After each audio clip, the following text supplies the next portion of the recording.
Dentro desse livro do Richard Koch existe uma verdade.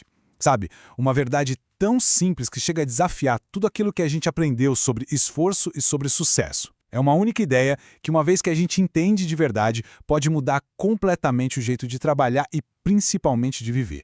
Vamos começar com uma provocação, uma pergunta que vai direto no coração de uma crença muito forte, a de que todo esforço tem o mesmo valor.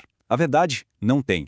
E entender essa desigualdade é o primeiro passo para uma produtividade radical. E aqui está o coração da ideia. Isso não é, uma regra matemática cravada na pedra, mas é uma observação que se repete, e se repete de novo. Em quase tudo na vida, existe um desequilíbrio absurdo entre causa e efeito. Algumas poucas coisas importam muito, mas muito mais do que todo o resto. E o mais legal é que depois que a gente aprende a enxergar esse padrão, fica impossível não ver mais. Ele simplesmente aparece em todo lugar.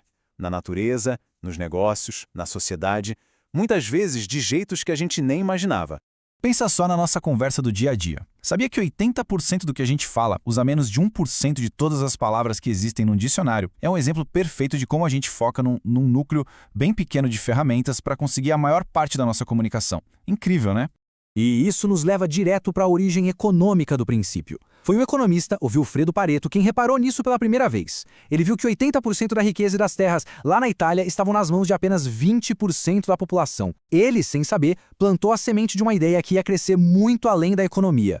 E esses exemplos mostram o quão universal é essa lógica. Desde os clientes que geram a maior parte do lucro, até aqueles trechos de rua que sempre tem trânsito, e até, olha que doido, no desgaste do tapete de casa. A minoria vital está sempre dando um banho na maioria trivial. Então a questão não é se o padrão existe, é o que a gente faz com essa informação.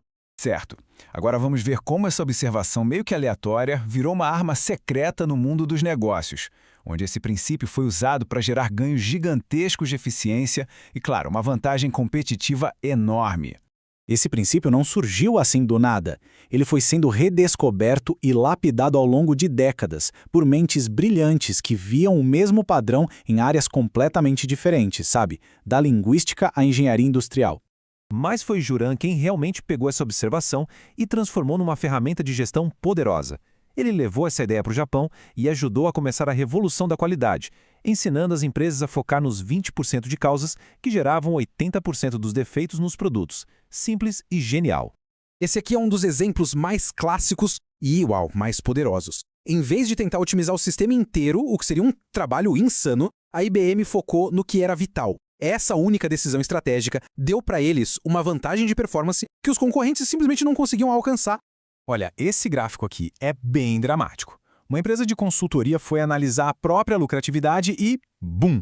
Descobriu que um único tipo de projeto, o de fusões e aquisições, gerava quase todo o lucro. Os outros projetos, a tal maioria trivial, mal se pagavam. Então, o ponto crucial é que essa clareza toda levou a uma decisão simples e poderosa. Não foi sobre trabalhar mais, de jeito nenhum. Foi sobre trabalhar de forma mais inteligente, realocando todos os recursos daquilo que não funcionava para aquilo que funcionava de forma fantástica.